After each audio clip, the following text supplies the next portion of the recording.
Greetings from the land of OP! I am Rob the OPGamer, and I am here with my friend Shadow, and we are bringing you another episode of Surprise Builds, where my guest of the day will be springing a build on me that they want me to see me do, that I have not heard of before. I have no idea what's in store for me, so hopefully some wacky zany times will ensue. And don't forget to catch me on YouTube and my stream at Twitch, and follow me on Facebook and Twitter. The link is Rob the OPGamer for all of them. So with that, let's take a look and see what Shadow's got in store for me. How's it going, Shadow? Doing fine. You are Steve, and I threw a sword at you in my exuberance to kill this creeper that I saw creeping. There he is. Nah! You did? Yep, I did. You'll just have to trust me. No, you didn't. I didn't? Oh. Well, I picked it back up anyway, so we're good. So what do you got in store for me today? Well, I was thinking a labyrinth with moving walls. A labyrinth of moving walls. What kind of labyrinth? Essentially a maze that changes every time. Huh. So are we thinking like from the movie Labyrinth, or did you have like a specific sort of... We could do our own... No, we could do our own type of labyrinth, but I'm pretty sure any kind of labyrinth will do, but it's got to have at least decently moving walls. So are we thinking, do you want it to change after, you know what, I was thinking we could either have the walls change... I was thinking it changes every minute or 2 minutes, you know, something not too fast, it does change. I can do every few minutes, but I can also do anytime somebody, like, crosses a certain doorway, too. Like, certain doorways could change. Do we want to trap it up? Make it scary? Yeah, we could do that too. We're gonna need a huge area for this too, I think. Let me poke around a little bit. Wow, I'm actually kind of excited for this. This is the first sciencey build. Xavier and Joe both had me do like a wacky, crazy build of some kind. You can see the remnants of Xavier's off in the distance over there, probably, but this is going to be the first actual science. I'm excited for science! So let's go find a flat area to build a labyrinth, and I'm going to do a brief video cut, and we'll come back once we find a nice flat area to start working on. Alright, so we got a nice flat area here. I've got Shadow dinking around as he's looking over the area. This is the flattest we could find that was nearby where we started out. Didn't want to spend hours finding a place. But this is looking good. We're going to start doing our area here. I think what we're going to do is planning out an entire labyrinth would take days, but as long as we start getting something going, we can just sort of flatten and do things as we go. So this will be probably a very, very cut-up video as we progress, because I'm not going to show building every mundane wall as we go. I'll show the interesting bits. I'll throw up a few walls here and there to just demonstrate how we're doing it. And I'll show some interesting bits when we actually get the doors that move and whatnot, and how we get the doors wired and all that kind of good stuff.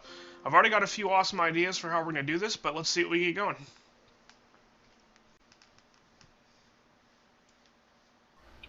I can't find my way out! Luckily the labyrinth isn't that complex yet, but we have gotten a start on it. We filled in this area a little bit with the Builder's Wand here. We're using the Creative Builder's Wand right now because we're in creative mode. We're cheating to showcase this, as all build spotlights are cheating. But there is a non-creative version of the wand. What it is you can go up to the wall and you can like hold the mouse over it to like right-click on it, and it will increase the wall's length. And it can make complex shapes. And in the non-creative version is the exact same thing. If anybody's curious on how to make a Builder's Wand, it's awesome for making giant platforms or making any sort of building that doesn't actually, that you might not actually have, you know, everything that you need for right off if you want to build just a giant platform of dirt or you know, bricks or whatever else. It's a little bit complicated. You have to have access to an unstable ingot, or divide by diamond, it says. So you got to get this division sigil here. This is out of Extra Utilities mod. So once you've got extra utilities installed, you can get this division sigil. It's randomly spawned in chests and dropped off of certain boss monsters. And you get an iron and a diamond, and it gives you an unstable ingot. The unstable ingot explodes after 10 seconds. You can't use it in a crafting table. It doesn't stack, and you can't use it. You can't shift click off the crafting table to get it. You have to just manually click it, and after 10 seconds it explodes. And let me tell you, it packs a wallop. I've been killed through full armor before. And so yeah, if the crafting window is closed, it says right there, or the ingot is thrown on the ground. Additionally, these ingots do not stack. Yeah, everything I just said there. The division sigil is dropped randomly, but you also have to activate it. There's whole videos on how to do that. I'm not going to cover it too much right this second. But we're using it for creative mode purposes to get this mossy walls. We've chosen mossy brick for the labyrinth. Looks like it's nice old brick. Been out in the weather for a long time. Was showing off a couple different things to Shadow, and he liked this one the best, so this is what we're going to go with. Also, I'm having a little bit of latency issues. I'm not sure what the deal is with that. So between this cut and the next, I'll address that. And we're going to start on with this labyrinth, I think, and we're going to have ways that the edges are going to be cut off and everything. The mossy stone brick also has a wall version. Walls are like fences, but they're stone, obviously. So, you know, they're kind of cool. Functionally, they're the same as fences, so if anybody's interested, that's what you're going to do with those. The mossy brick is just regular stone bricks that you make, like any other stone bricks, surrounded by moss, which is just gotten off of harvesting trees and such. And the mossy stone brick wall is made out of just any other wall recipe, but this one's bricks. So there you go. Basics of that done. We're going to start getting some awesome little tangled webs. We're going to cover up a good bit of this area with this labyrinth. So we'll be back as soon as we get going. Alright, so we're back. We've gotten a little bit of work done on the walls here. We've decided that we're going to cover up the floor as well, so that the whole thing looks like the insides of a nice big labyrinth. So we're going to go with that. And I've decided that we're going to go with a drawbridge from Tinker's Mechworks, so that we can use that to make our doors that are going to shift, because we want the doors to look as close to accurate as possible, so they look uniform with the wall when they close. Drawbridge recipe isn't that really complex. You just need a dispenser, which is an vanilla machine, just a bow and a redstone and 7 cobblestone, get you the dispenser. And then combine that with a redstone and either 6 bronze or 6 alumibrass, 6, there was another kind I just saw flash blast, Tinker's Alloy. Just 6 of bronze or alumibrass will get you the drawbridge and one of these blank casts. Part of Tinker's Construct gives you the ability to smelt these things down. What you're going to do is you're going to put in aluminum brass onto a... You make yourself a smeltery, and you melt down aluminum and copper in the thing, and it gets you alumibrass. And you dispense it onto a casting table. And if you don't know exactly how the smelters and everything works, that's from Tinker's Construct mod. And there's like tutorials out there left, right, and center on how to make smelteries, so go check out one of those if you need to. But you get yourself a blank cast by combining copper and aluminum. So it's not hard to do at all. These are really not that expensive. And what they do here, this is Shadow's first time seeing them too, so I'm going to let him check this out. But basically when you place down the drawbridge after you've made one, you can make it look like however you want to. It angles towards whichever way you're facing, but you can adjust it inside. If you open up the is what they call it. You open this up by right-clicking on it, and there's one little square to the left, a main square in the center, and 4 arrows on the right side.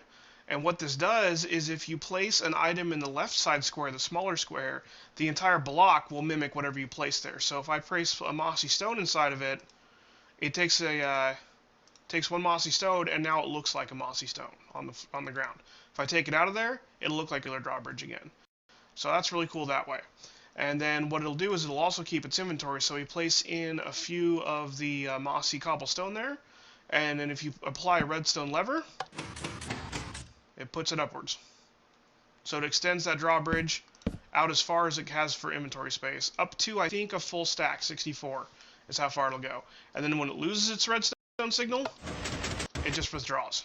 So it's just like a drawbridge. And we have it going up. So if I said to the right, possibly, it would extend a different direction. Oh, wait. Isn't it supposed to extend a different direction? It's up, isn't it? I think it also has to do with which way you place it down. The hole in the top also kind of indicates which way it's going to go. So that's the drawbridge in short. You can play with that if you want to, Shadow. I'll let you pick it up. Yes? Mine. Mine runs off. So what we're going to do is I've already preloaded this one here with 5 mossy cobblestone and already made it look like a brick. It will retain its inventory once you pick it up. So if we place it in the little trench here, it will extend up to look like the rest of the wall. And that's how we're going to do our shifting doors for this labyrinth, is how I'm going to set this up.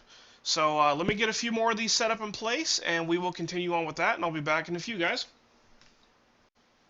Alright guys, we're back. That took a long fucking time to figure this shit out, but we finally got some circuitry that's going to help us out here. We've also been extending the maze, and by we I mean Shadow has been extending maze while I figure out the circuitry. It's seriously been about an hour and a half since I cut last. Shadow got bored and he started extending the labyrinth for me, so we're looking good there. Generally, in a surprise build like this, I'll be the one doing the building, but it was just taking so long. Wasn't it taking long, Shadow? Also, the build was taking forever? Yes. So anyway, we finally got some circuitry figured out. I actually had to get a little piece of advice from Xavier, who isn't even on this surprise build, but I had most of this figured out how I wanted to do this, and he had the one piece I was missing on it. So here's how we got this figured out.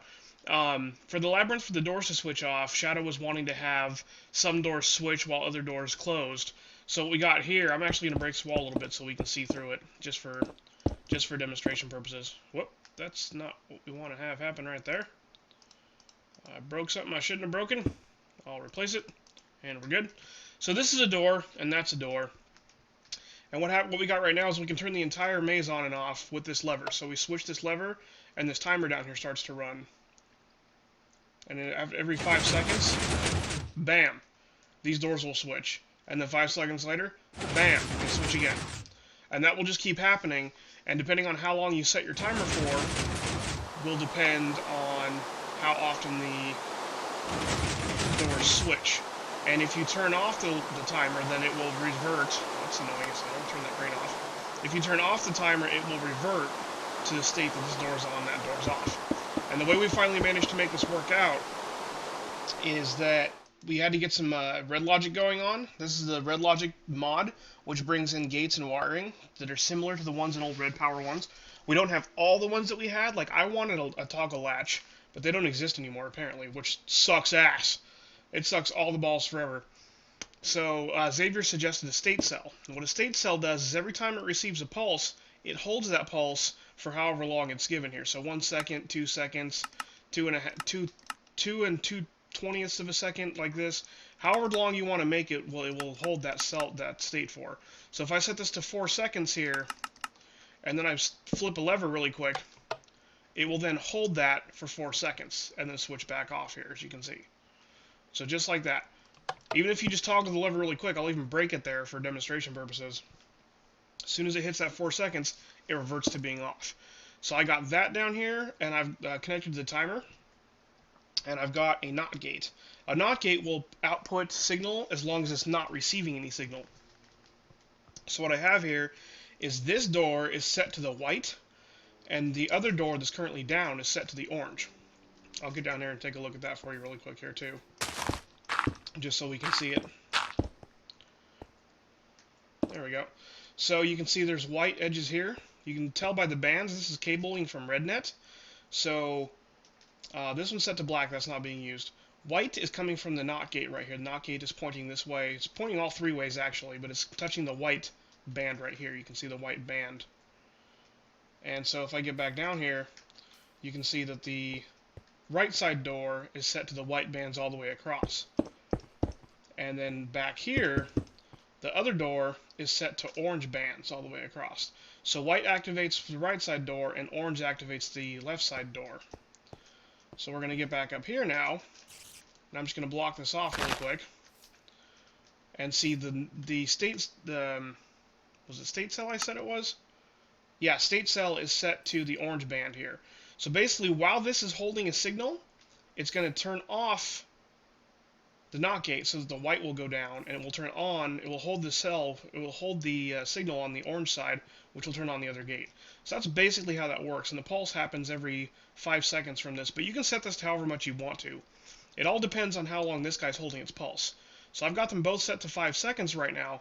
So this one will run, and this one will hold the cell. So basically it'll toggle it, and then 5 seconds later it'll turn off.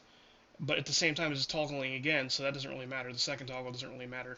But it'll turn off and wait for another 5 seconds. So it's on for 5 seconds and off for 5 seconds. And while this guy's off, this guy's on, is the whole idea. That sounded kind of like your date after Friday night, didn't it, Shadow? While you're on, she's off. Right? Just about. So really all we're going to do is we're going to cover this up here, so that we can now turn on this entire contraption just with the flick of this lever right here. So once we actually get ready to have more than just one set of doors, we'll be able to turn on this entire labyrinth with just that one lever. That seems kind of awesome to me. So we're going to do another quick YouTube cut here, and by quick I mean quick for you guys. Might not be so quick for us, but basically we're just going to build it. Now that we got this state cell set up and this lever set up, we should be pretty much good to go to just build. So this shouldn't be too much longer. We're going to flesh this out a little bit, and we'll be back. Alright, before we get to the giant cut, though, I did want to actually show how to make these gates, because I'd like to stop and show everybody how to craft things. Even though I'm cheating, I do like to show how to make the things that we're actually building. So the Rednet cable is part of Minefactory Reloaded, and you're going to just need 3 redstone and 6 plastic sheets. Will get you 8 of them. The plastic sheets are just 4 raw plastic. The plastic is made by smelting rubber bars or just rubber. This is Industrial Craft 2, and this is also from Minecraft Reloaded. Either one will get you, as long as you've got this set up in your configs so that they're cross-compatible. The rubber bar is just smelted out of raw rubber. Raw rubber is mined from a Minefactory Reloaded tree, and you can see them because they got like bright green leaves. I don't see any right around me here, but you'll know them when you see them because the leaves are super bright and super green. When you chop it down, you just get some. So no worries there. Pretty easy to get a hold of, actually. The logic gates are part of RedLogic, which is our stand-in RedLogic replacer from the old RedLogic Gates. They used to be part of Red Power. We've got these set up as a replacement mod. It's not as expansive as the old gates are, but it gives you some of the basic ones like your timers and whatnot. The timer's pretty simple, just 1 iron ingot, 2 redstone on either side, and a redstone torch above. The redstone torch, of course, is going to be your stick of any kind and your redstone on top. And then your state cell that we just used is going to be 3 redstone, 1 iron ingot, 1 redstone torch above that on the right side here, as you can see. And in the center is the RS latch. So this is basically an upgraded RS latch. The RS latch itself is just going to be 2 cobblestone in either corner, 4 redstone on the sides, and 2 redstone torches top and bottom in the center. So that's not too hard to make. None of these are actually very hard to make as long as you've gotten a hold of redstone. The NOT gate is just going to be 4 redstone around a torch, redstone torch. So that is probably the simplest and easiest one to make. So with that, we got those set up to go. And of course, if anybody really needs the recipe on how to make a lever, there you go. It's cobblestone and a stick. Probably the most expensive recipe in the game. OP! Alright guys, we've been working on this for a good little while. As a matter of fact, it's been so long that we've actually tipped over several hours. I think Shadow's had to log off for a little while, so I just wanted to get some more circuitry done on this door here. We had a little bit of an issue once we started getting the cave going, the labyrinth going. The fuck do I think this is, some kind of cave? And we wanted to get a few really awesome doors in. I just wanted to take a quick little gander what we've gotten so far. Because I like to come back as we're doing some progress on this and show the nifty bits. After we got the lever and everything working over here to switch these doors on and off to activate the entire labyrinth, I strung the cable all the way underneath the ground. As you come through the labyrinth, eventually you make your way over to here. This is going to be really awesome. This is a hidden door. There will be some sort of indication as you go through the labyrinth over here where you hit like some sort of riddle, like it'll be on a sign or something like that, and it'll tell you to find the hidden door. Shadow's put a marker here, some mossy grass, or some mossy patch. This comes out of the Twilight Forest. I believe you can harvest this with shears, but I could be wrong about that. But the indicator could really be whatever you want it to be. And the indicator tells you there's a fake door here, so you're like, and you hit the wall, and you're like, and you hit the wall. This one's a fake wall. This wall is actually not stone bricks. This is what's called a, I think it's an illusion block, is what it's called. Yep, illusion block from Ars Magica 2. And I believe it's got a crafting recipe. Yeah, so you take 4 chimerite and 4 black runes. A black rune is just an ink sac or any kind of black dye, and a blank rune is just 6 cobblestone in this little pattern here. It gets you 2 of them, and you make a circle of those, get you 4 of these illusion blocks. When you place an illusion block, it mimics the block and the block's properties that you place it down against. So I place it against these blocks, and it looks like mossy stone. If I come over here and I place it against dirt, it's going to look like the dirt block. So whatever you place it against, it takes on that block's properties, up to and including bedrock. Now, the unfortunate thing is that it takes on the blocks, not just its vision, but its properties. So it has like the destructibility, blast resistance, mining level, all that kind of stuff that the block that it's mimicking has. So if you place it against bedrock, you'll never be able to move it again because it's bedrock now. There is a spell in Ars Magica, however, called True Sight that lets you see through it as if it wasn't there. And that's not important for the purposes of this maze. This labyrinth, we just wanted to have an invisible wall, or an invisible, like a fake wall here. So this doesn't ever move. But once you figure out, you're like, oh hey, zunk. And then over here, we were setting up a complex contraption. This piece here is what's actually taken me most of the evening to figure out. This is a crazy-ass 3-way door. Once you come through the invisible wall, you're like, zunk, and you're like, oh, hey, I'm just going to continue on. This floor will be covered, obviously, so just pretend it is for the moment. And as you walk through this door here, you're like, oh, walkity-walk. These are invisible pressure plates. These are from secret rooms, and they... I actually think I have some in my inventory already. Yeah, player plate, secret player plate. And these also mimic whatever you place them against, but they're pressure plates. See?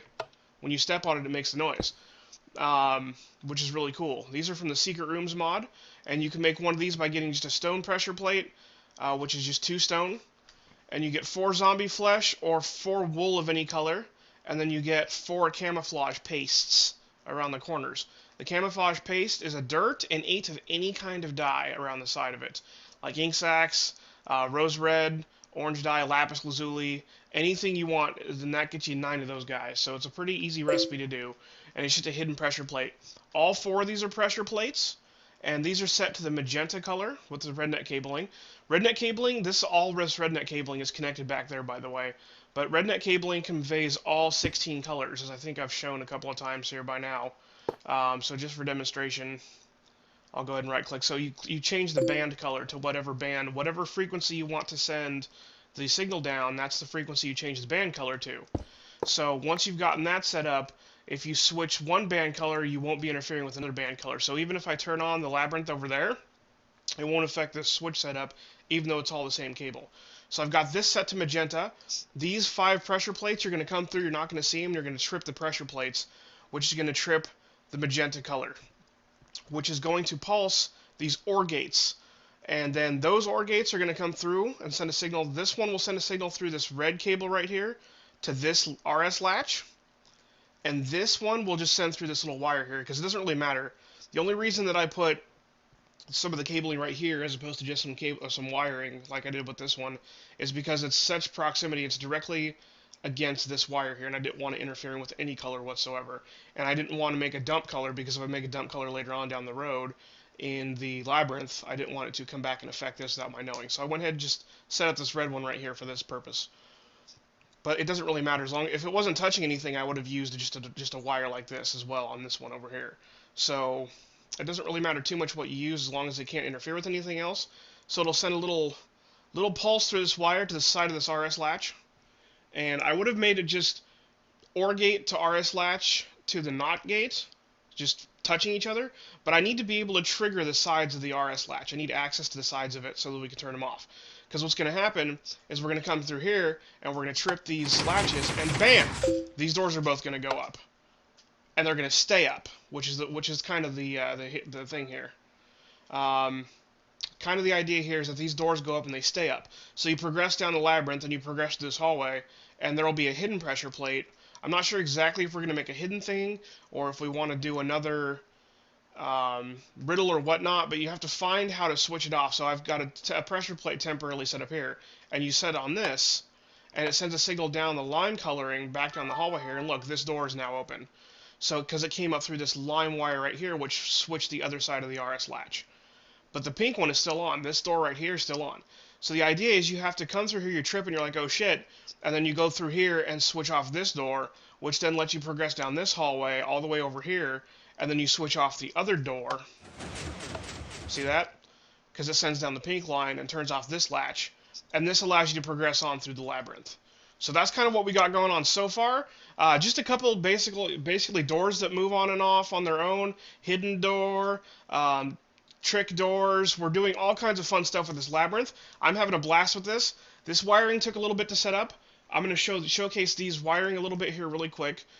These are OR gates. And the reason I used OR gates instead of just wire is because when these latches switch to the other side, they'll send the redstone signal back the other direction, and that will loop back to the other OR gate, which will interfere with the doors of each other. So you need some way to buffer it so the signal can't rebound back. So I use the OR gates because if they receive a signal from any side, this side or this side or this side, they will switch and send a pulse out as long as they're receiving it. And I can demonstrate that right now. Where's the OR gate? There it is.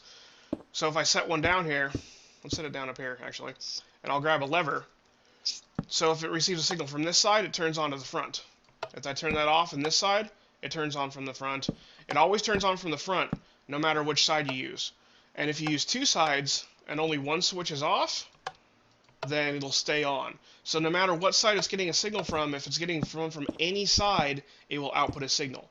But it won't output backwards, it only goes forwards. So that buffers the signal from rebounding upon the other RS latch. So you want to make sure that you get this set up in some fashion like this. So the pressure plate sends the signal through the OR gate briefly and then turns back off, which switches the side the latch is facing. So once the latch switches around, it'll send a signal back to the OR gate, but the OR gate's not going to do anything with it because it's the front of the OR gate. So that's the whole point there. It can't rebound. And then the latch will toggle this NOT gate. The NOT gate always puts out a signal as long as it's not receiving one. There's kind of tricks in this. See that? If I just place it down, see how it's putting out signal on all sides? This one's not putting out signal on all sides because it's receiving a signal from this side of the RS latch. See that? So as soon as the lever switches, this pulses, flips this around, and it stops getting a signal, so it puts out one and raises the door. Because this is going on the light blue, and see this is light blue down here. And this one's going through the yellow, so it's coming through the yellow down here. And basically, the other side of the RS latches are color-coded to those pressure plates on either side, so that it can flip the latch back around and reset the trap. So if you come through the labyrinth and you switch the doors off, you figure this out, you're like, oh, cool. You walk off and you go, oh, wait, I wanted to check something. You come walking back through here and step on the pressure plates again, it's a self-resetting trap. It will re-trigger these and fuck you all over again. Sometimes getting fucked all over again is a good time. Sometimes, just fucking sucks. So that's how that's going to work out. These three gates, pretty much you just have to make sure to wire these carefully, okay? We're going to have the RS latch. It's pretty simple. It's just two redstone torches, two redstone on either side, and a cobblestone in either corner. I think I showed that one off already before, but hey, I'll show it again. Not a big deal.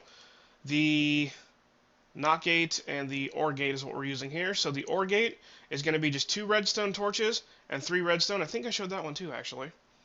But these are all pretty simple. And then the NOT gate is going to be 4 redstone. Yeah, I showed all these already. Jesus. 4 redstone around a redstone torch. No big deal. These are all from RedLogic, a mod that brings in standalone logic gates back from the Red Power. So yeah, these are all pretty simple. So this is how we got this going. I'm going to get Shadow back on here in a little bit, and I'm going to show him how I set this up so he can see it, and then we're going to keep going. He's kind of been helping me build this labyrinth out a little bit, which is cool and all. I need to do some more building. I'm doing all the hard work. I think it's kind of funny that his random-ass idea, I wanted a labyrinth, has involved more science than both my previous two guests have gotten with their crazy-ass random builds. But hey, I'm enjoying myself so far. I'm going to stop blabbling now. We're going to do a few more trick doors, which I'll show on camera. And then I think if I can convince Xavier to pop on here, we're going to run him through the labyrinth, because he doesn't have a clue what we're doing. And I know I'm spilling all the beans for you guys at home as you're watching this, but we're going to get to see Xavier go through here and figure this out. So it'll still be kind of entertaining. So, and if the, so yeah, we'll get that going. If the video runs too long, I might have him do it on a different video. Maybe make a video response to this or something. I don't know. We'll have to see what happens. But yeah, we'll do another YouTube cut here real quick, and I'll be back with Shadow in a little bit. All right, guys. I've been working on doing a little bit of traps and everything here in our labyrinth that we've been working on. Once I got finished over here in the edges, I started thinking it might be cool to have like a trap of some kind. So what have I got here? A lava pit. That's right, I got a bucket of lava. I'm going to fill this with a lava pit. Already done it over here. You can kind of hear the lava. I'll actually break into the wall here and show you. Yep, it's a lava pit. So these are actually the same as the doors. It's just that I've got these filled with mossy bricks facing out sideways. I've already connected this cable, and I'm going to hide that there. So we got the pit covered up here. I'm going to do the same thing on this wall. It's a really good thing that these Rednet cables don't have a limit to how far they can convey signal, because we're getting the signal for these floors for the lava pit from the exact same signal that the doors give us when the doors change sides in and out, clear on the other end of the maze. So even though it's way over there, the Rednet cable doesn't lose signal over distance, so I can still connect it and use the exact same timing frequency that I set up for the doors as for the lava pit. So even though it's way over there, the cables can reach just fine. And I've already dragged these cables over here, as well as for some hidden doors for this intersection. So I'm going to go ahead and hook this up. Bam. Nice and smooth. I like it so much.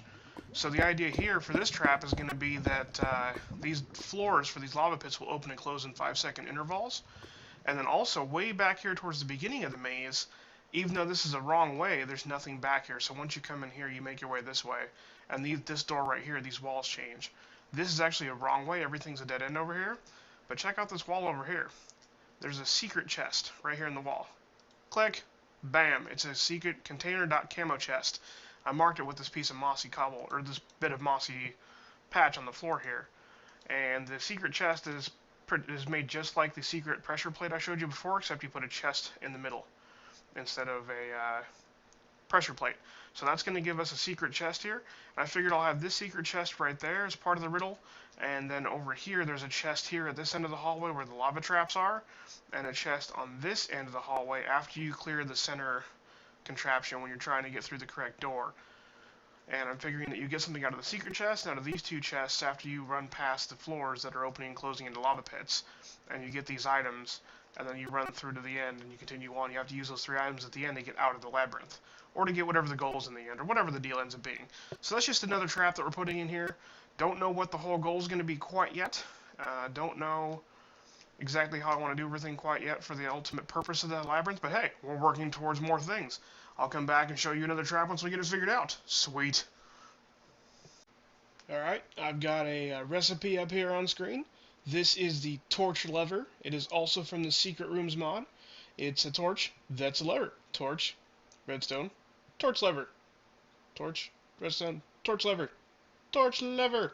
It's just like a regular lever. You place it down, looks like a torch, acts like a lever. Ah, yeah. What could I possibly be doing with this?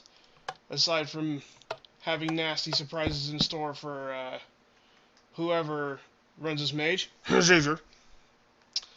So, I ran around the Mage, Lowell. I've run around the maze. I've set up a few of these on false walls. You can see here's a torch lever. And there's a cable on the back of the wall in forced connection mode, so that it's connecting there, and the cable's running down and below the ground back to the main network of cables. I've got this guy set to gray. Black is the unused side that I'm using, so he's set to gray. And then I've got one over here, which is down another dead-end hallway. This guy is going to be set to light gray, right there. And then I've got another one on the other end of the lava trap, and he's set to cyan? Is that cyan? Yeah, I think that's cyan. So those are the 3 torch levers. I'm also going to be putting torches along all the walls. As you can see, I've started torching up the front part of the hallways here. That way they just kind of look like torches hanging on the walls, because that's what torches do. They hang out on walls, like they're there to light stuff up and whatnot. So I'm going to be lighting up the torches. Oh, can't have that. There we go. I'm going to be lighting up some of the maze here so that we got torches going on. And not sure exactly what I'm going to use the torches for, but obviously you're going to have to flip them all in the maze for part of the progression. I'm thinking over here somewhere maybe there will be a boss fight room that's going to give you another one of the keys. because I'm going to have the chests in the other side of the lava trap area over here. That's going to have a key. That secret chest is going to have a key of some kind. And then I think you fight the boss for the third key. And I think the boss is going to be...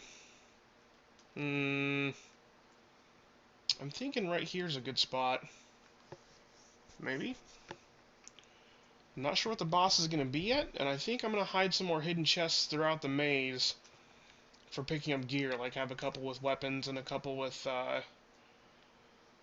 weapons and a couple with armor, that kind of thing, so you pick them up along the way, because obviously at this point this isn't going to be like a builded thing you're going to be building in your gameplay. This is going to be more for an adventure mode style thing. I think we have a really long hallway back here. Maybe the boss will be way up here and you have to come back over here to progress. Maybe this will be the boss area. I don't know, we'll see what happens. So obviously this is going to be like more of an adventure mode style of a labyrinth and not so much of a actual kind of labyrinth or actual gameplay use of any kind. This is just a fun thing to build. I'm kind of liking the fact that Shadow brought it up. So again, let me go see if I can get him back online here really quick, and we will do some more building and maybe get a boss area going. I'll have to flip the levers to open the boss area, I think, is what I'm kind of going for at the moment. So we'll see what happens. We'll be back. One more cut. Well, not one. More cuts. Alright people, we're back, and I've got Shadow here finishing up a fake wall. This is going to be the end of the maze. So once whoever finishes going through the labyrinth finishes, they'll encounter another false wall. And we've got a couple of surprises in store. We've been talking amongst ourselves. We've got a few things set up that I just wanted to show off really quick on the camera. So the end of the maze is going to be a fake wall. Whoever comes through here as our guinea pig, Xavier, is the idea is that they get tricked by the illusion blocks. I'm being a little temperamental still.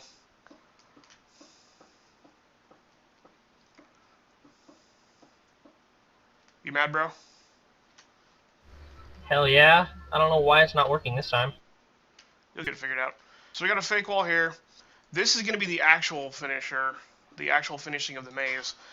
This door, this is a one of the drawbridge doors here, and basically it's going to be raised the whole time, and then once the boss is fought, it'll be lowered, but there will be still a fake false wall. So it makes it look like you haven't escaped, but you actually have. And it's going to be like the final little trick. And then right here we're going to do one more trap. I'm not sure quite what the trap is yet, but from where I left off last when I was doing things, I did the lava pit. And we've actually hidden everything in the chests around the edges here. So like this chest has got, oh, that's a switch, derp. The non-hidden chest has got the boots, I think. Yeah. And then Yes. this hidden chest has the leggings. Oh, dump the helmet right there. And then the chest plate and the leggings are in the fake walls back here. Yep. And then out at the beginning, so you got the leggings over here. And then out at the beginning, I put a pedestal with the diamond sword. It's dangerous to go alone. Take this. We're all nerds. Xavier will appreciate that quite a bit. And then you could. This is just a Ars Magica. Oh, fail. Thaumcraft pedestal. And then all you do to get the sword is right-click it with an empty hand. So the sword's there. You grab it on the way into the maze. We'll spawn our guinea pig like right in here. And then you go through the maze. We're going to put a top over this whole thing, so I'm going to be recording from inside. I'm basically going to be following around Xavier from the inside, probably in bat form, or maybe even invisible, I don't know yet, so you can't see me. Actually, I think I'll be invisible so you can't see me.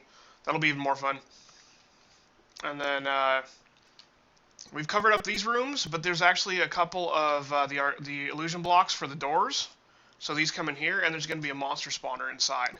And we're going to put in like just like a zombie spawner in here maybe, and then maybe like a spider or skeleton spawner over here. And this one's set up purposely because the progression to the rest of the maze, as everybody's seen a little bit ago, is this one that leads to the traps with the fake walls. But we wanted to give the idea of false walls into the mind in the first place. So hopefully the idea is like a skeleton or something will spawn from in here and come chasing the guinea pig out of the wall. You'll see him come through the wall, so that'll give the idea in the person's head, oh hey, there's fake walls in this maze. So that's the plan there. And then we've decided on our boss is going to be a mutated zombie.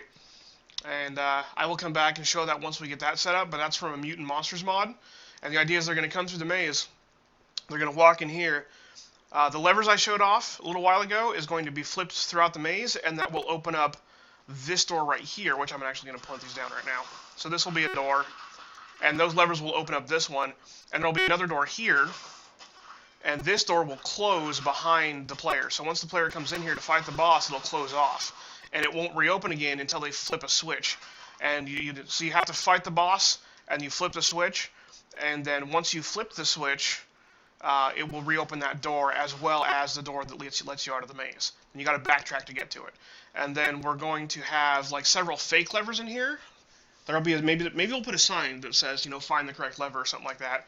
And several of the levers will be like fake trap levers, and one will be the correct one. What do you think, Shadow? Sign? Yes, no? Oh yeah, definitely. Sweet. So we'll do that, and so I'll come back again in a few minutes here once we've finished up the maze in the middle part here and gotten the boss room ready to go. We're pretty close to done, Shadow. I'm pretty happy with this so far. This is pretty fun. Yes, and I do have several ideas for the next one too already because of this one. Fantastic. I love it. So I'm going to do one more YouTube cut here, I think, and then we'll be back with the last couple traps, and then after that we'll run our guinea pig through. Alright, we got a couple of the final traps going on here, and Shadow had an idea for a pit for zombies that we're going to be loading up, right, Shadow? Yep. Originally I was going to have it where the person that was going to be the guinea pig was going to be walking in through here, tripping a lovely wall that drops into a pit of, oh my god, there's a creeper there. That totally ruins the video. That's alright. I'll get him. So a lovely pit of... A lovely pit of going to be, what, 10 to 30 zombies maybe, or just 20? I thought we were going to do a couple of the Furious zombies. Like 5 or 6 of those guys. Oh! Okay, yeah, that'll work. Or a combination thereof. We can load it up however we feel like, but there'll be a pit of zombies. Oh yeah. And then he has to jump down. This will be a sheer cliff. Actually, I can make that happen right now.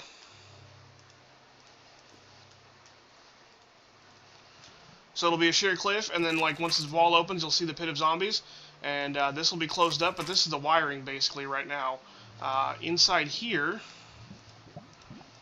underneath, I've got set up to have... these are the hidden player pressure plates I've showed before, and they are set to be on the magenta color, all 5 of them.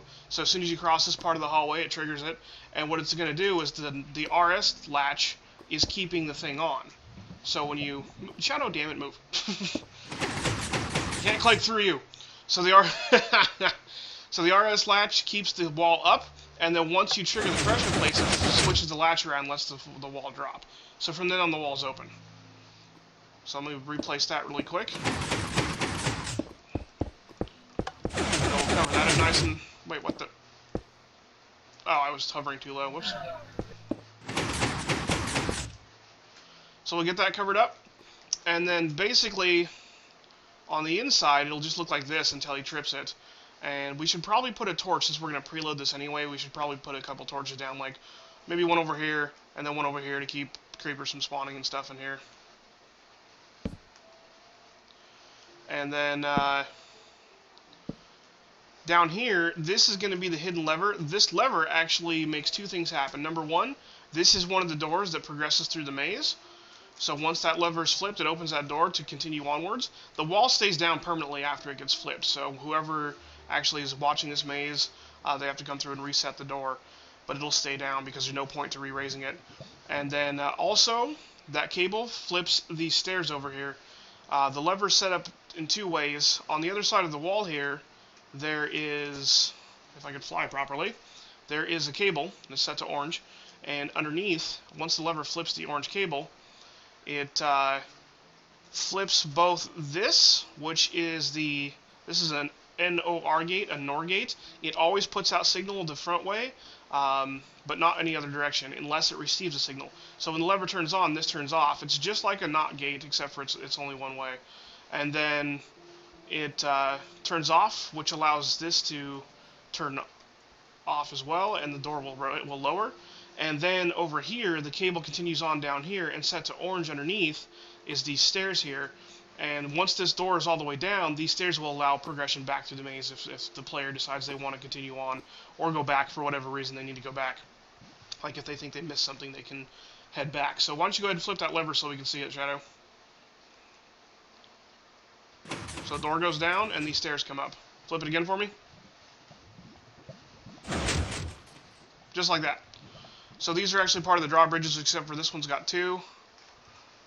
And this one's got 1. And one more flip, I think, just so we can see the stairs come up. Beautiful. So that's how this trap's going to work. And we'll just cover this up really quick. Alright, and keeping with the Doom-style theme here we got going on with that false wall with that room over there, when Shadow had the idea for the pit, I had the idea for the whole room-length wall.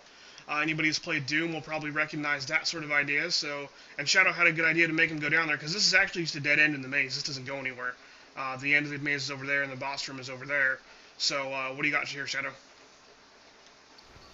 Well, I figured after, you know, they might think, yeah, we got everything once we've gotten at least all the gear and the sword. They'd figure, well, what else could there be? I just sort of figured, well, we could just make a fancy little chest at the end of a hallway, making them think, hey, what else could there be?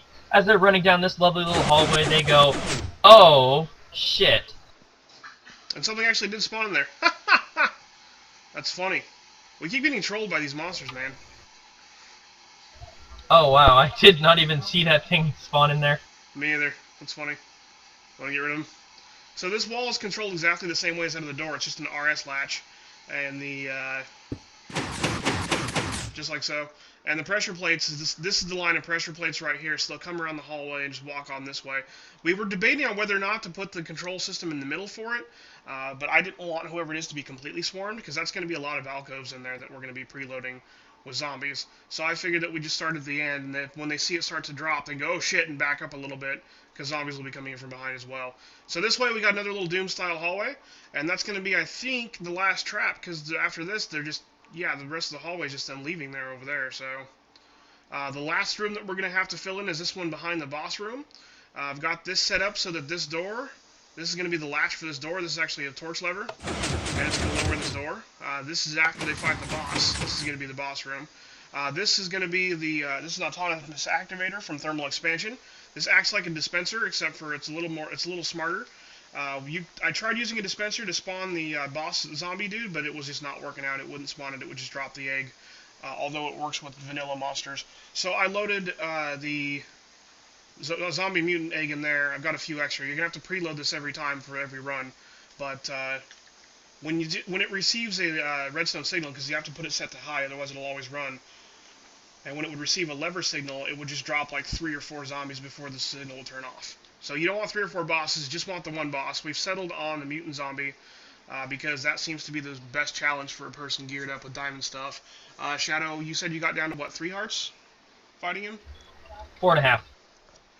So I think that's a pretty good test. We'll load up some food somewhere at the beginning, or we'll just make sure that that our guinea pig, Xavier, has some before he starts the run. And once he walks in, there'll be some player plates. This is going to be the door that gets opened here. See, these are drawbridges. You can tell with Wayla at the top of the screen that I'm looking at here. This is going to be the door that gets unlocked by flipping all the levers on the way here. And this is going to be the door. This drawbridge is going to be the door that closes. This will be a line of player plates so that he'll walk across them. And as he walks into the room, this door will close. And it'll drop the zombie. And then he'll have to switch this lever at the end in order to... open the door to progress. So that lever will open both this door and that original door and will allow him to progress. And then in here, there's going to be some traps and stuff that he's going to have to overcome to find the right lever to open up the last door to get back out, and he'll have to backtrack back through the maze to get out. So that's going to be how the maze actually ends. I'm going to do one last cut here. We'll come back and we'll show the end traps and the zombie room. And then after that, we'll cover up the top, because we're going to cover up this whole thing. And we're going to follow Xavier through the maze. So we'll be back. Alright, so we're getting pretty close to done here. We just had to finish up the last couple rooms here to do a few things. And now that we're done, we're about to close everything up, but I wanted to show the last few things of what we did for the build. This build has run on long enough that I don't think I'm going to make the same video as part of the run for our guinea pig, Xavier. So what I'm going to do is I'm going to upload 2 videos. One is going to be just us building this, and then we're going to immediately record and also upload Xavier running through this, but I'm just going to do 2 separate builds on the channel. So if you want to see Xavier actually run through this, we're going to get him in here after this, and I'll put up both videos at the same time. You can check that out. And so in the meantime, what we did here for the last couple rooms is this is how to get into the boss room. I put indicator lamps, and there's indicator lamps on the switches back there as well in the actual maze. And so what happens when you flip the switch, it's going to light up an indicator light down here in the hallway.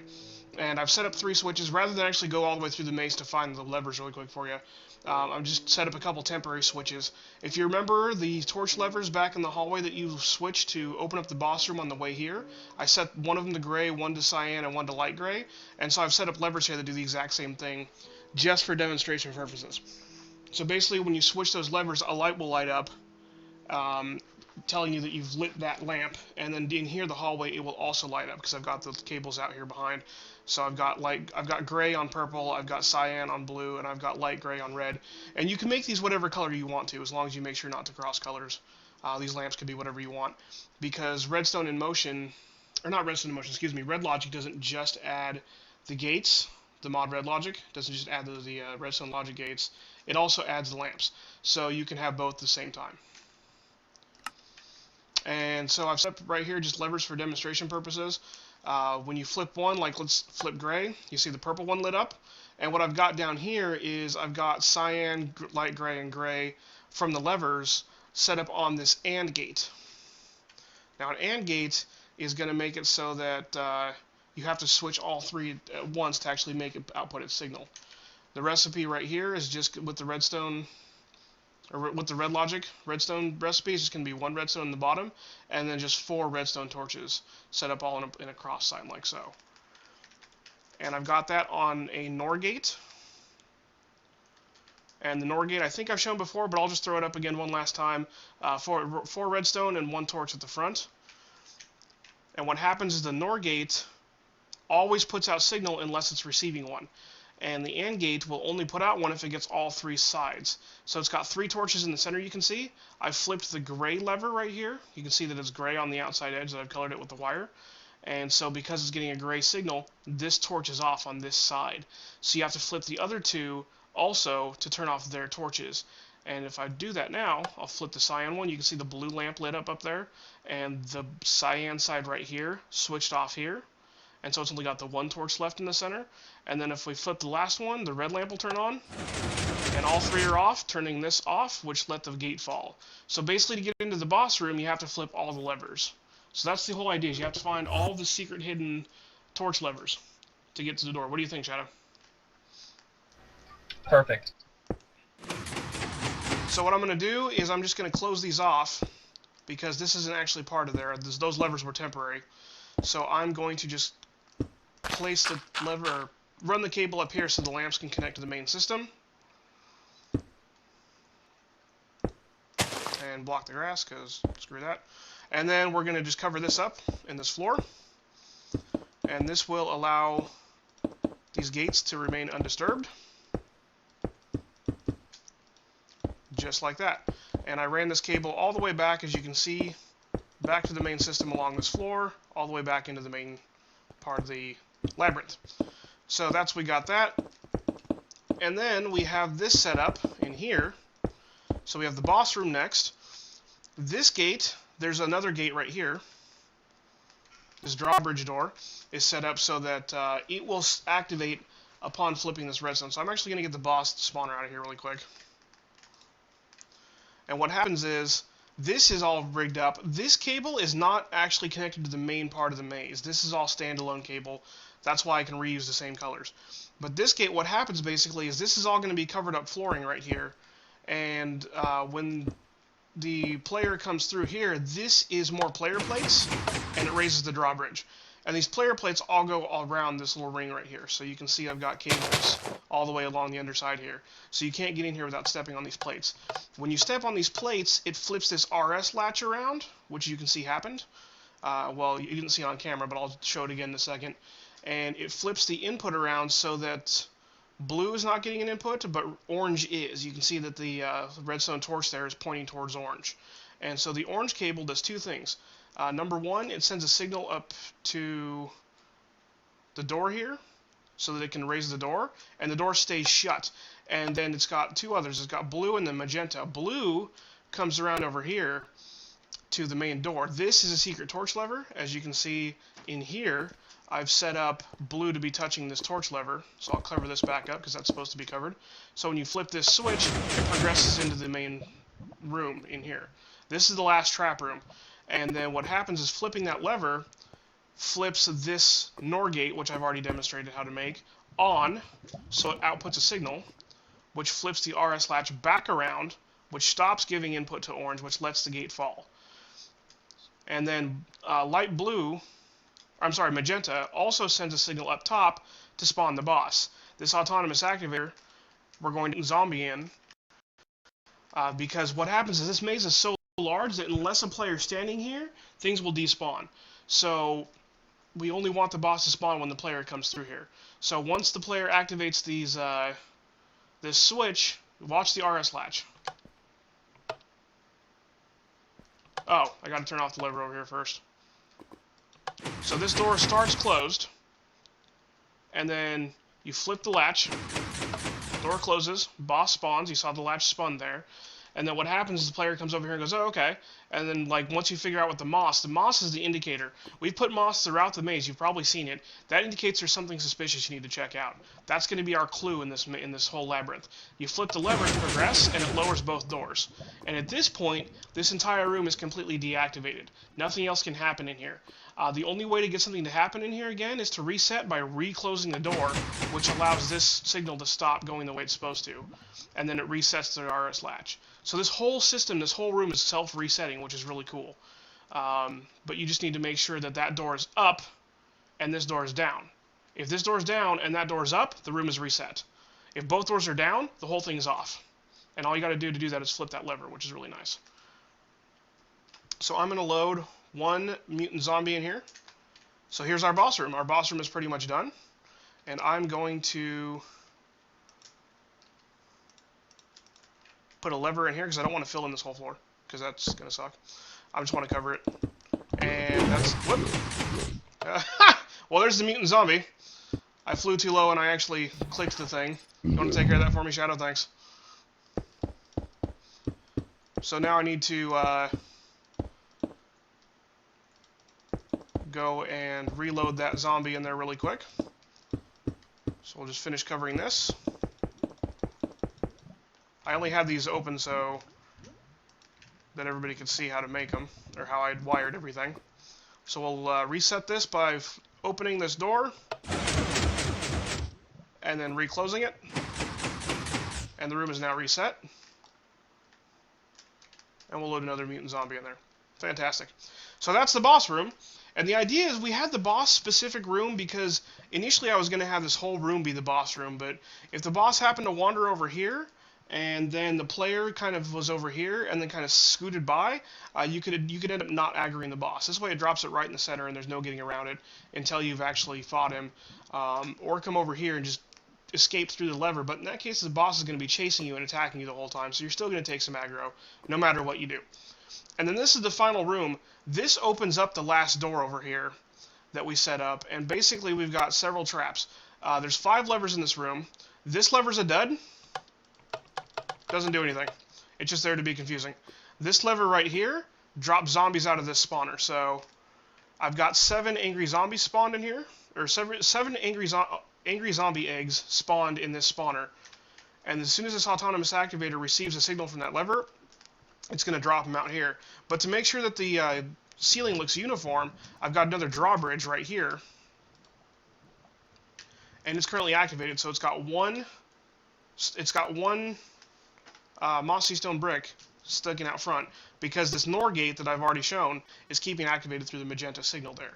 So the orange signal, when you flip the lever, comes up here, and it turns off the NOR gate, which allows the drawbridge to retract, and also activates this autonomous activator, which is set to take high signal. As soon as it gets high signal, it's going to drop those out. So the two things that happen here is number one, the bridge retracts, and number two, the zombies drop. So that's that trap. And then this lever, this is the real lever. This opens the final door, which is located over there.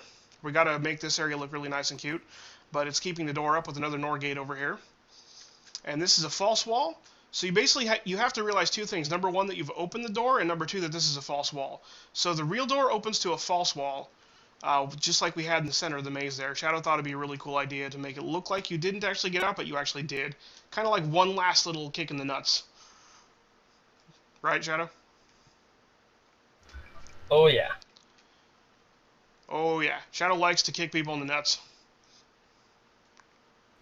Kick them while they're down. So we got, that's the real lever, and then we got two other traps. Number one is this is the lava trap. Shadow thought it'd be a cool idea to have a lava trap, but we were kind of getting tripped up on the fact that there was no lava sound coming from anywhere but the one trap. So Shadow actually came across through the whole room and buried lava down in a ring around the entire room. So it goes all the way around. So no matter which lever you're standing at, you're hearing lava sounds. So it sounds dangerous no matter what. And then what happens is when you flip this lever, it's going to activate this orange signal. And again, this is standalone from the rest of the system, so that's why it can be the same color. Orange signal comes down here, switches this RS latch around, turning off this NOR gate, which allows the drawbridges to retract and drops you in. So I'll just demonstrate that really quick. So you get dropped straight into lava. And the cool thing is, it's not, this one is not self-resetting. Shadow was like, I don't want to be able to have them close this up again. So you can flip this lever all day long, and nothing's going to happen. Unless you actually come out here and reset the maze, which you do by flipping this RS latch back around. Like so. Which allows the thing to reclose. And that lava pit is only one deep. If you noticed a second ago, I'll reopen it again really quick one last time. It's only one deep. If I stand in it, it's only waist high. We didn't want to make like an instant kill thing, so none of these traps are instant death. These zombies can drop, you can fight them. This is only one deep, so you kind of come over here and you're like, and you jump out, and then you hope that you don't burn to death. And then, so that these are all not instant kills. So because we still want progression through the maze, we just want to have to make you work for it. And then the last trap is going to be this one here. Encased inside this weird blocky structure is gravel. That's right. And we have more drawbridges, one here and then one over here. And then when you flip this lever, it withdraws and bam, gravel. And gravel falls straight down on top of you. It's actually not straight down on top really, because if you're standing a little off to one side or another, then it will basically let you live because you'll land in here or you'll land out here. Again, we don't want to be instant killing people, so if it drops on your head, we figured that was about the right spacing. If you're going to come up to a lever, you're going to stand like right here and you're going to flip it, it's going to drop on your head, but you're like, ouch, God, you like back up, and then if you look up, you can see it's just encased. So there's really nice thing, and again, this doesn't reset. This stays the way it is forever. So you got to come out here, and it's the exact same sort of setup as the lava trap with the RS latch. So you just come out here and flip this guy around, and it will re-engage the drawbridges. I said it will re-engage the drawbridges.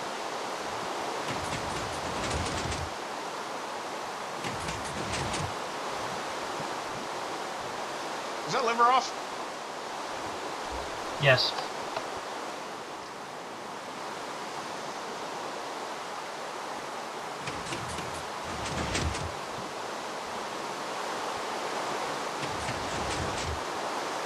Thing's not spinning around the way it's supposed to.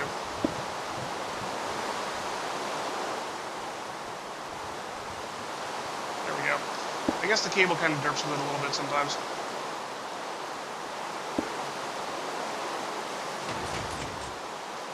There we go. Now the ceiling looks all uniform again. And then we just need to come back in here and reload it with gravel.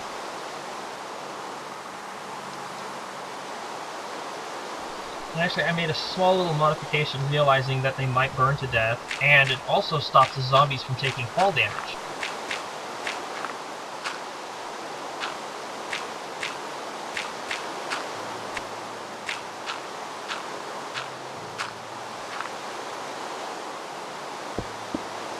you do? I put a little pool right where they spawn, so that way when they get dropped in, they're not going to take fall damage, and the person can dive in and not be on fire. I guess that's not a bad plan. I don't like the size of it though. It doesn't jive with the even number rooms, so let's make it a little smaller. Oh, okay, that works.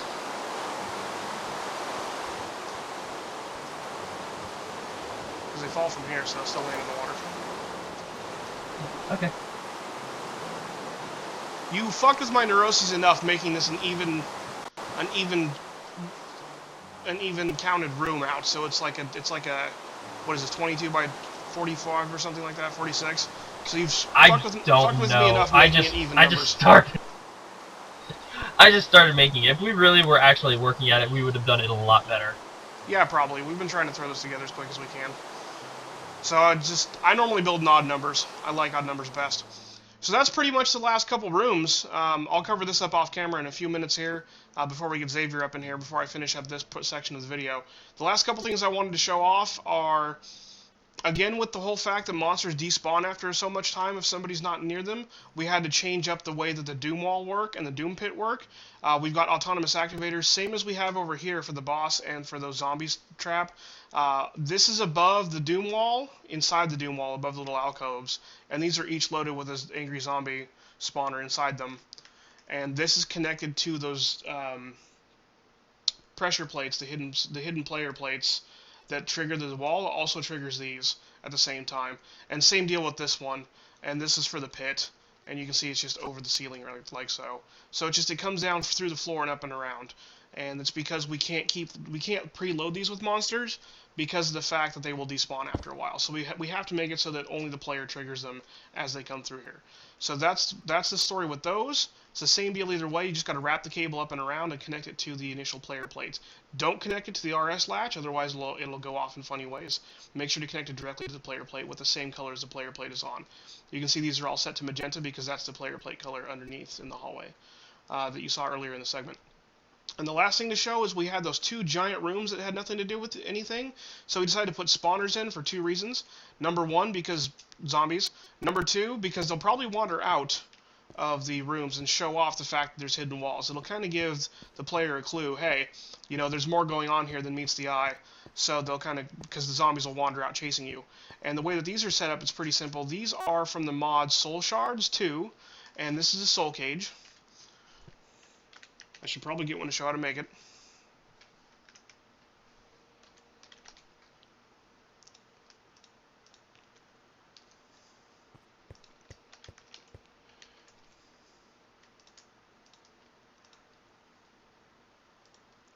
So the way you make these is the soul cage is going to be one of these crystallized soul essences, 4 iron on the top and bottom of it, and 4 obsidian in the corners makes the soul cage. The crystallized soul essence, I'm not actually sure how to get that off the top of my head, and I'm not really sure where to find that information right this second. I'll make a little annotation on the video that'll show how to do it once we get there. But you're going to need those crystallized soul essences as well to actually get your spawner, to get the crystallized shard, or the shard of the monster. What you do is you have some of these in your inventory, and you have to kill them with the Shadow Blade, and that will create a shard of that monster using some of the essence in your inventory. And the Shadow Blade is 2 of those crystallized soul essences on a stick, just like any sword recipe. So what happened is I had these in my hotbar, and I killed a zombie, and I got a soul shard with the zombie. So that's how to do that. And then all we're going to do is we're going to load this in there. You just right-click, and you can see that the cage filled in with that purple block inside, meaning it has a soul shard inside of it. The reason why it didn't use it when I clicked is because I'm in creative mode. If I was not in creative mode, it would have consumed the gem, and it would be sitting inside there. And then the way I've got this set up is yet another RS latch, and the idea is we're going to put a little... the other room is set up the exact same way, but we put some moss on here. Again, is our little indicator that there's something here. And the player's going to have to run in here, and there's going to be we're going to remove the torch completely so that there's no light in here, and we cover this hole up when we leave. And then we're going to cover this up, and you can see that there's already a zombie spawning, which is just fine. And in order to get rid of this spawner to make it stop activating, because it responds to redstone signal, you have to give it step on the plate. and that will flip this around, giving the torch signal that way, which will turn off the spawner. You can see that the gem inside has turned from purple to gray, meaning it's off. And then to reset this, you just gotta flip it around.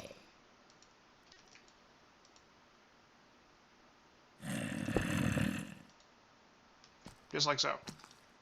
Except it's being derpy with the cable again for some reason. You wanna help me out here, Shadow?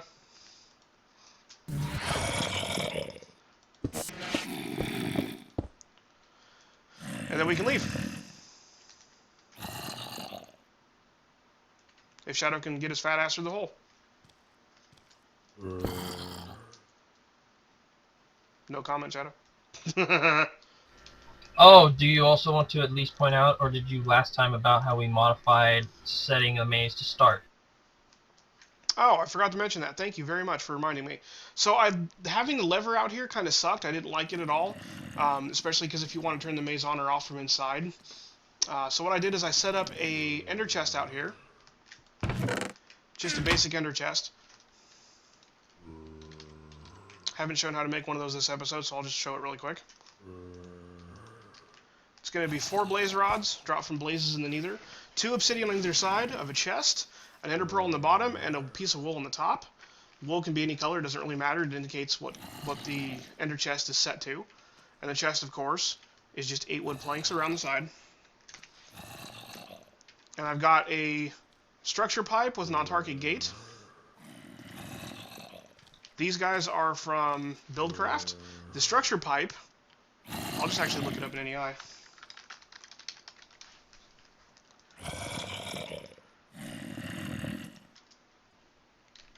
The structure pipe is going to be 1 cobblestone and 1 piece of gravel. It gives you a structure pipe, and it places just like any other pipe, but nothing can go through it.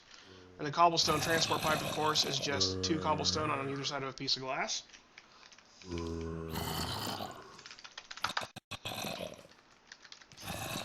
And the autarchic gate is going to be a redstone iron chipset, a pulsating chipset, and a gate made in an assembly table. The pulsating chipset and the iron chipset are made the exact same way, except for you need an ender pearl and a redstone in the assembly table, versus having an iron and a redstone in the assembly table. And the gate is made out of a redstone chipset in the assembly table, which is made out of a redstone in the assembly table. An assembly table setup is... The assembly table setup is part of Buildcraft's, another type of crafting for Buildcraft. It requires lasers and power sources and all kinds of crazy things. If you've got access to these, fantastic. These basically just allow you to set conditions. I'm not going to make a video on laser setup right this minute because there's tons of them out there. If somebody decides they really want to see it, in the comments below, and I will show how to do a laser setup. Maybe in my single player build spotlights or something like that. The gate is set to, if there's anything in the inventory, turn on a redstone signal. So you can see as right now it currently is, inventory empty. So there's nothing in the inventory, so it's got a redstone signal out, which means it's keeping the maze from turning on. So as soon as we put something in this ender chest, it's going to turn the maze on because it has something in its inventory, which will turn off that gate. And to turn stuff on from anywhere, we just get this ender pouch. The ender pouch has the same inventory as the ender chest. We just don't have to drop the chest. We can use this from within our inventory. So as soon as I put something in here, it's going to activate that gate that we have down there in the exact same fashion. And the ender pouch is made pretty similarly to the ender chest. You need 3 leather, 1 ender pearl in the middle, and a piece of wool in the bottom, and then 4 blaze powder on either side. The blaze powder you can get from either macerating or pulverizing or breaking apart in some fashion, or you can just craft it into 2. Just on a just regular crafting grid like so. And if you have multiple ender chests, your pouch can be attuned to them. You hold shift and right click on the ender chest with the pouch to attune it to that ender chest. But by default they all set to 3 colors of whatever you use the wool for the crafting recipe. All the talking forever. This has been a really long build. This has taken us actually a couple of days in different segments because of the fact that we had weather conditions that snowed Shadow in at another friend's house. And this build was just so huge, it just took a long time. But we're finally done. What do you think, Shadow? It is awesome. Now we need to get the guinea pig. Indeed. Now we definitely need the guinea pig. This was a huge build. This required a lot more brain power than other builds, mostly because of all the logic gates for the fun ways of making the maze itself work. And once we have the guinea pig in here, we'll be all set to go. Shadow's just going to cover up the ceiling, and we'll be all set. So yeah, it's a fun build. I enjoyed this idea, Shadow. Thanks for guesting on and giving me the ideas. Thank you for letting me help build it. I'm going to make a quick little pose up here as you cover up that roof.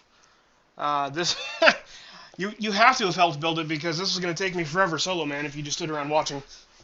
But it was a fun idea. I enjoyed the hell out of it. So in the meantime, if you missed any sort of previous videos, or anybody wants to see any other things, you can always check out all of my videos on my YouTube channel at youtube.com/RobTheOPGamer, and check out when I record these, if I record them live, or other gameplay videos I do live on my channel at twitch.tv/Shunrin.